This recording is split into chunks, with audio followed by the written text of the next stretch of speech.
So we got a nice new addition today.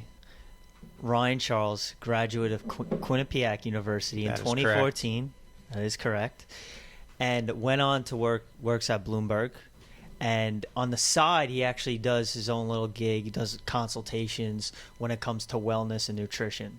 And he actually, like just before this, we sat down and he gave me advice on what I'm eating. Came back, had a couple allergies, so he's reassessing my day to day on how I eat. But he does that with everyone in the community when it comes down to family members, friends, and he's looking out for everyone. And he means well. Means well. You mean That's well. important, yeah. Yeah, you really care about everyone. That's right. And you're not just you doing it at your heart. That's right. Yeah. So today I thought it would be nice because one of your standout topics is sleep. So we'll discuss a little sleep.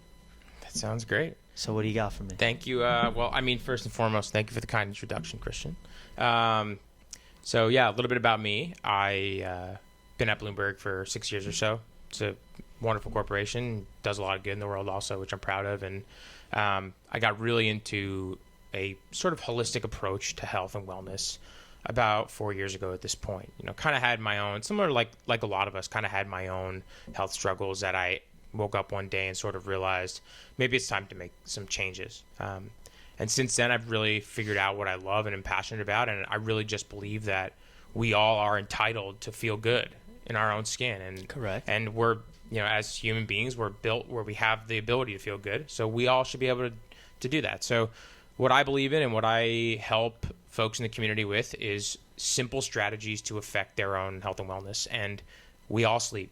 Whether we want to or not, we've all got to sleep. And most of us, frankly, are sleep deprived.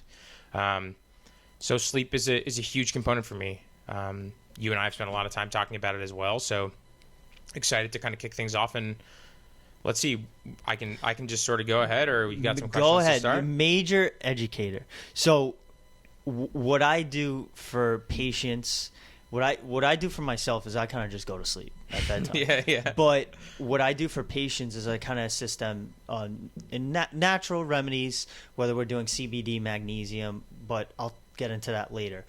But what you incorporate is completely, you don't need to take anything. Yeah. You just have certain regimens that you go by. Yep. So get into those and explain to the viewers how you help people sleep. Sure. Well, first things first, common misconception for people that they just don't think about is a good night's sleep starts first thing in the morning. And the reason being is that we all operate on a 24-hour schedule. Sun comes up, sun goes down. That's called our circadian clock or our circadian rhythm. There's a couple different ways that we can send signals to our circadian rhythm to let our body know that it's time to wake up and get going, because there's a whole bunch of biological processes that need to happen. And then toward the end of the day, we can use some of these tools to let our body know it's time to start winding down and get ready to rest and restore. Now, with that said, what I mean by the morning, the first thing I do when I get up in the morning is I use a couple of cues. And some great cues for circadian rhythm are things like light, movement, and food. So for me, I'm really big into fasting, kind of as a side note, which we talk about a lot. But when it comes to movement and light, those are major cues in the morning that we can control. So I get up in the morning, first thing I do, I have a big glass of water with maybe some lemon and a little bit of high quality salt in there. Yeah. There we go. Got to add those minerals back in. And then from there, if the weather's nice enough and it's not raining or too cold, I immediately go outside and I do my best to face east. Sun comes up in the east, so I get some of that sunlight, and the sun actually emits specific rays of light early in the morning as it comes up that send these amazing cues to your body that it's time to get going and have a great day. So the first thing I do in the morning is I do either a nice walk in the sunshine, or I'll do a little bit of yoga. Maybe I'll stretch a little bit, just kind of walk around, get my feet on the ground, get some light in front of me. And then from there, it's on. I have that's to all the gamers that sit inside and play video games. Absolutely, they and why they're not sleeping. We will certainly get to that toward the end of this discussion here. I've helped quite a few folks in that arena that maybe have a bit of a Fortnite habit, and there's a couple things that we can do to help that. Where maybe you can still metaphorically have your cake and eat it too. Okay. So first thing in the morning, we get that movement in, right? We get a little bit of movement, we get some light in, and then, really I go about my day from there. If my schedule permits, I love an afternoon 20-minute power nap, something that's really simple. Get on the couch, I throw a sleep mask on because, again, light is one of those cues. So if we can completely block out light, it's really important. So I like a 20, 30-minute power nap if my schedule permits. And from there, that's really kind of how I think about my day in the morning. And then, of course, we get into getting ready for sleep. And that really starts. What about exercise? Yeah, so exercise is with movement in mind. Exercise in the morning, if that works for you, is an excellent way to get things going. Your body's a little bit more primed in the morning, in the early hours of the morning, to do something like light movement. And the reason being there is your cortisol levels are pretty high in the morning. Your strength is not peaking. If you're a male, your testosterone is not peaking until the later hours of the morning and the afternoon. So it is. If you can get that workout in the morning, that's great. That movement's going to help you wake up. Similarly, with the workout in mind, just as a sort of a tip, I try not to do too much exercise at least 3 or 4 hours before bed, just because it really can ramp you up and make it difficult to get to bed. Okay. So getting back to right before sleep. Not necessarily right before sleep, but it really starts a few hours before, right? Okay. Really, it starts about 10 hours before. And with that in mind, what I mean by that is there's this sort of thing that some people in the health and wellness community preach. That's this model of 10, 3, 2, 1. And what that means is 10 hours or so before bed, no caffeine. We know caffeine's got a certain half-life. For a lot of people, it takes a long time to break that down. It can really affect your ability to get some good quality deep and REM sleep. And then the 3, next order there, comes in with 3 hours or so before bed, no work. So I don't check my work email 3 hours or more before bed. Really? I'm not doing any kind of work for my regular business. I really want you. It really shows that you really want to wind down and not fire off that stress response. That otherwise. Now look, if you're extremely passionate about your work and you're doing some educational reading at night that you really believe in and it makes you feel fulfilled and happy, that's another story. But I'm talking about the checking the emails and going through the inbox, and that stuff really can cause a stress response. Okay. And then 2 comes in 2 hours or so before bed, no food. Very important. No food. 2 hours or so before bed, we're thinking about water, maybe some herbal tea. If you're going to take some supplements, that's when we can start to get into them. But 2 hours or so before bed, no food. And 1 hour before bed, we really try to limit screen time. In today's day and age, that now we have the black really light on the phone too. Absolutely. Nice. Yeah, you're going to want to use your night mode on your iPhone. Okay. And more importantly than that, as the sun comes down, investing in a good pair of blue light blocking glasses is really important. Now this is where you FaceTime me. This is where I FaceTime you, and everybody tends to laugh at me. Yes. But so there's certain frequencies of light. I started this conversation off with you talking about how light can have a real impact on your circadian rhythm and your ability to get to bed or wake up.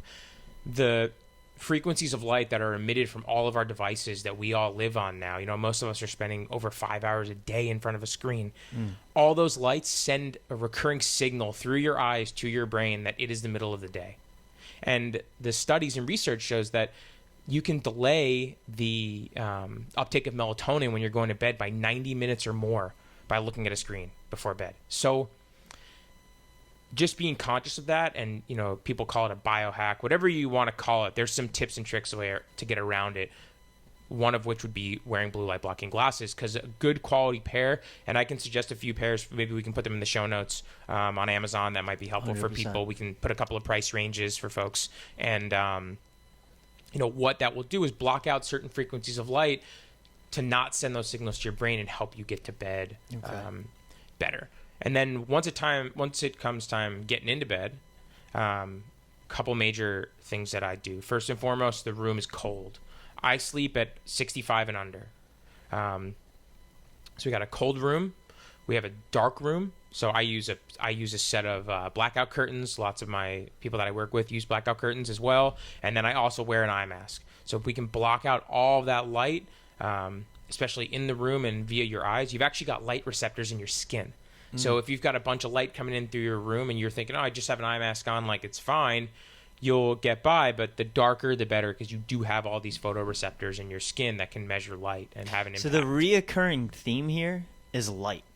Yes. It's when you're introduced to light, yes, and when you want to turn that light off. It's a major regulator, and kind of a fun fact that I've deployed when traveling around the world is using light to your advantage to combat something like jet lag. Yeah. So if you're coming back from Europe and you're all messed up and you're getting up first thing in the morning and you think it's the afternoon because that's what time it is in Europe, a great way is, instead of getting that light first thing in the morning when you're trying to readjust your clock, you put your blue light blocking glasses on in the morning and you convince your body that it's still later in the day. So you can try to use that to slowly work your way back. But yeah, light is a massive regulator of our circadian rhythm and our sleep and wake cycles.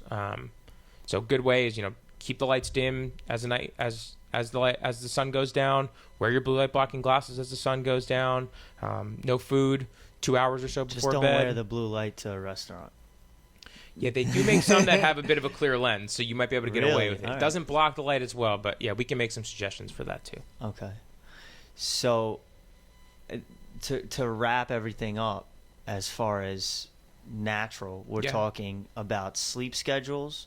We're talking about your daily routine, and Correct. it starts in the morning. Starts in the morning. Starts in the morning, continue, and we're going to regulate that light. I think that's Exactly. That's the bottom line here, is do what you can to regulate light and orient your movement in the morning around getting yourself up and getting going. Okay. Do you use any supplements? Or I no? do, certainly. So a couple of things that really stand out for me at night is I use a high quality magnesium. There's a bunch of different kinds of magnesium. It really helps me get that deep restful sleep. I track my sleep as well, so I can see when my deep sleep cycles are better or worse. Correct. I use a Whoop strap. So I use magnesium up to 400 milligrams, depending on the type. There's all different types of magnesium, so folks can talk to you about that, because some people might have some gastrointestinal issues that aren't fun if you use a little too much. So gastrointestinal, we're talking about citrate. You want to stay away from that. Yes. The best one, in my opinion, is classic glycinate. Correct. Glycinate That is what I goes use. Straight to the central nervous system. Exactly. And you'll feel it right away. Absolutely, you'll feel because I've taken that, and you feel it. And it's great for relaxation. Yeah, exactly. Not to mention, up to 80% of Americans are deficient in magnesium. Exactly. So and it's not in the soil. Exactly. It's not in the soil anymore. Exactly. So we really all need magnesium. We do. So I use a good magnesium. I also take a high quality omega-3 supplement at night to help stabilize my blood sugar as I'm going to sleep. We haven't talked too much about the food side of things here, but those high sugar meals at night before you go to bed are not going to be good for you. Rolling blood sugar and really volatile blood sugar to get to bed is gonna hurt your sleep cycles. But I take a good magnesium, some omega-3s to balance my blood sugar, and then I use a high quality CBD. And with CBD, people need to remember that the clinical research shows you really need a high dose. So I take anywhere from 50 to 150 milligrams of CBD, depending on the sort of sleep I'm after. Well, that's when we see it repetitively here. When we dispense a CBD product, they'll come back to us. They say it doesn't work. Yeah. It's because they're using about a quarter of a dropper. They don't know where they can really, and the bottle doesn't tell them. No. So I tell them to get to that range. If they're going for sleep, it's going to be 50 to 150 in that range. They have to. So, and usually on some of these products, it's a lot of liquid. Absolutely. Which is annoying because it takes a while for it to absorb. But that's key when it comes to an essential CBD product. But all right, I think we're all set. Hope this is helpful for your viewers. Oh, it will be. It will be, definitely. And I thank you for coming on, taking the time out of your day. And we'll talk again. Till next time. Till next time. Thank you. Thank you.